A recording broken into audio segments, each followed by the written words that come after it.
जय श्री राम दोस्तों, आप देख रहे हैं YouTube चैनल ज्ञान स्टार प्लस।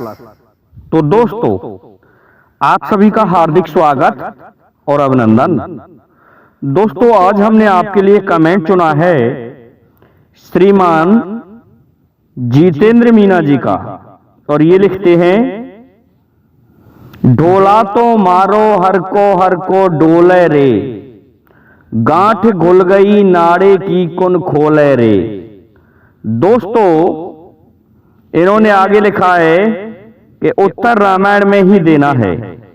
देखिए दोस्तों, आपको उत्तर जरूर मिलेगा श्रीमान जितेंद्र मीना जी। तो जो भाई हमारे चैनल पर नए हैं, उन भाइयों से मेरा निवेदन है कि बे भाई हमारे चैनल को सब्सक्राइब जरूर कर दें।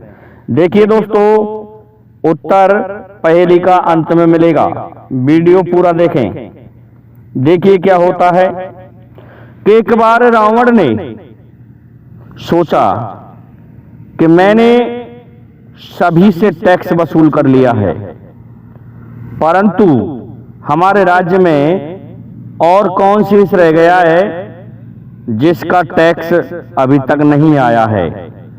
तो राक्षसों ने कहा कि महाराज, ये जो ऋषि मुनि हैं, इन लोगों के द्वारा टैक्स नहीं चुकाया जाता है, केवल इन पर ही बकाया रह गया है। दोस्तों, रावण लंका में पीछे बसा है।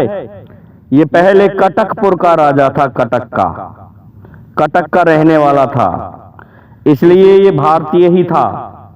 अंत में ये लंका का राजा बना, और इसने क्या किया कि एक ऋषि के पास में जाकर के उस ऋषि को धमकाया। तो इसको समझाया, साथ में मंदोदरी भी थी। तो मंदोदरी ने बहुत समझाया, लेकिन जब नहीं माना तो इसको श्राप दे दिया गया उस ऋषि के द्वारा कि जा तू औरत बन जा। दोस्तों, ये स्त्री बन जाता है। स्त्री बनने के उपरांत अब राज्य को कौन चलाए? तो ऐसा हुआ,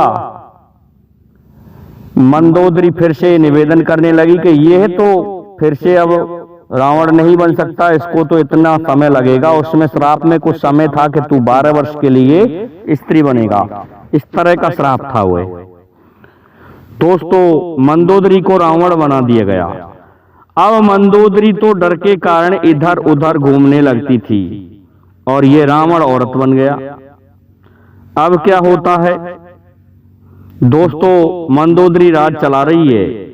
राक्षसों ने परामर्श दिया कि 12 वर्ष बीत जाने के उपरांत हम देखेंगे। तो जैसे ही 12 वर्ष पूरे हुए तो रावण फिर से रावण बन गया, और मंदोदरी बन गई।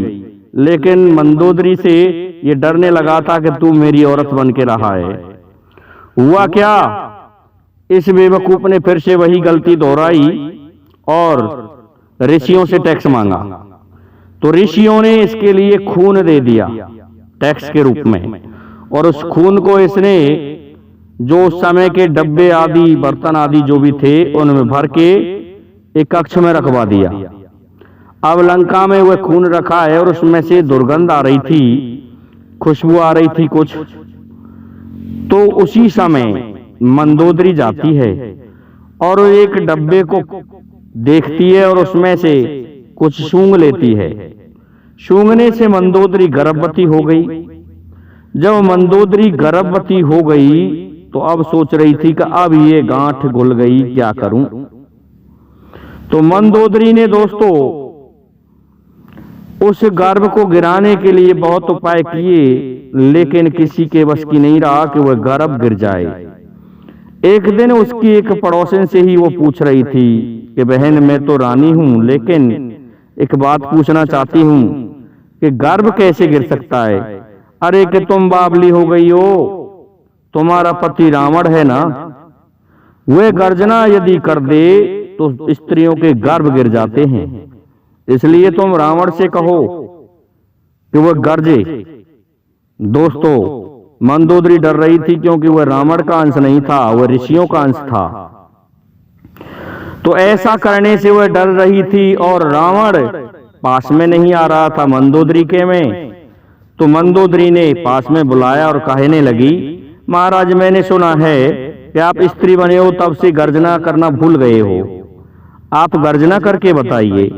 तो दोस्तों रावण ने गर्जना भरी, बहुत जोर से गर्जा। गर्जने से मंदोदरी का गर्भ गिर गया। दोस्तों जो गांठ गोली थी वो खुल गई।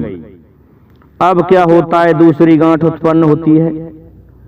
उन्होंने जैसे वो गर्भ गिरा तो मंदोदरी ने उस गर्भ को उसी बर्तन में जाके रख दिया और मंदोदरी के गर्भ से एक लड़की ही उत्पन्न हुई थी, उस लड़की को उस बर्तन में फिर से रख दिया।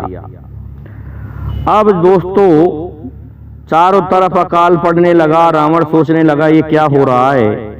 तो मंदोदरी ने कहा महाराज आप जो कुछ लाए हो उसी से ये परेशानी हो रही है। तो रावण देखता है जाकर के तो उसे एक कन्या मिली। जैसे ही खोला कक्ष को, एक बर्तन में कन्या मिली और कहने लगी ये दुष्ट रावण, मैं तीसरी बार जब तेरी इस लंका में आऊंगी तो तेरा सर्वनाश कर दूंगी। दोस्तों इस बात से रावण परेशान हुआ और कहने लगा ये सब कुछ क्या हो रहा है।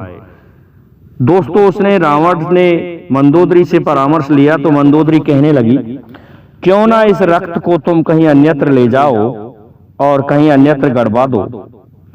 दोस्तों ऐसा करने से आपकी लंका में वर्षा होने लग जाएगी। तो रावण ने अपने अनुचरों को आदेश दिया कि पुष्पक विमान में रख के ले जाओ और इसे राजा जनक के बाग में गाड़ दो, वह हमारा सबसे बड़ा शत्रु है। तो राजा जनक के बाग में पुष्पक यान में रख के ले गए अनुचर रावण के और उसको राजा जनक के बगीचे में जाके गाड़ दिया और स्वयं आ गए। तो लंका में बरसात होने लगी और राजा जनक का बाग सूखने लगा। जब राजा जनक का बाग सूख गया तो राजा ने सोचा ये मैंने कौन सा पाप किया है जिसके कारण मेरे यहाँ बरसात होना बंद हो गया, बाग सूख गए, बगीचा सूख गए, प्रजा त्राहिमाम कर रही है, क्या करूं। तो उसने अष्टावक्र जैसे ऋषियों को बुला करके पूछा कि ऋषियों ये क्या हो रहा है, इस अकाल का कोई उपाय नहीं है क्या। इस पर ऋषियों ने उपाय बताया कि ऐसा है, यदि राजा और रानी दोनों जुए में जुड़े और इनका जो कुंवर है वह हरैया डाले तो ही दोस्तों ये बाग हरा हो सकता है। इस बात को सुन के राजा जनक ने स्वयं ने हल को ले जा करके रानी को अपनी को सुनैना को साथ बुला करके और जाकर के हल चलाया। उनका कुंवर था जिसे हम सालग्राम भी कहते हैं, लेकिन कुंवर तो हुआ ही नहीं, ये भी तर्क निकलता है यहाँ। लेकिन दोस्तों उनके भाई का एक पुत्र था, वह कुंवर था। इस प्रकार से कुंवर ने उनके ने हरैया डाली और उन्होंने जैसे ही हल चलाया तो कहते हैं उस हल की फाल में वह बर्तन अटक गया। अटकने से बाहर आया तो उसमें 5 कन्याएं दिखाई दी। 4 जमीन में वापस चली गई, एक को उठा लिया राजा जनक ने और कहने लगे ये तो सीता उत्पन्न हुई है। सीता कहते हैं दोस्तों जो हल्के शीत से उत्पन्न हुई है, हल्के फाल से, शीत कहते हैं फाल को। तो ये तो सीता उत्पन्न हुई है। प्रसन्नता हुई राजा जनक को। रानी ने गोदी में लिया तो आंचलों में दूध भी आ गया और उस सीता का लालन पालन करने के लिए अपने महलों में ले आए महाराज जनक खुशी खुशी। दोस्तों गांठ घुलती जा रही है, देख लो रामायण में भी। अब सीता माता बड़ी हो गई और राजा जनक के यहाँ इस तरह से बढ़ने लगी जैसे कि चंद्रमा बढ़ता है शुक्ल पक्ष का। इस तरह से मां सीता उजियारा करने लगी उस महल में। और राजा जनक के लिए एक धनुष दिया था परशुराम ने। परशुराम को वह धनुष भगवान शिव ने दिया था। वह धनुष जैसे तैसे हाथियों के द्वारा खिंचवा करके उसने एक कक्ष में रखवाया महाराज जनक ने, उठा करके जैसे तैसे। और उस कक्ष को कोई झाड़ू पुआड़ू नहीं लगाता था। एक दिन सीता ने क्या किया कि उस कक्ष को झाड़ा तो उस धनुष को जैसे बच्चे उठा के उधर उधर रख देते हैं, खिलौनों को ऐसे रख दिया, झाड़ दिया। जब जनक ने ये देखा कि ये सब कुछ क्या है, कि ये कक्ष किसने साफ किया है, कि ये तो आज हमारी सीता ने किया है महाराज। तो ये धनुष किसने उठाया, कि उन्होंने ये उठाया होगा। सीता को बुला के कहने लगे, सीता बेटा तुम ये इस तरह से उठा देते हो धनुष को, कि हाँ महाराज क्या दिक्कत है इसको उठाने में।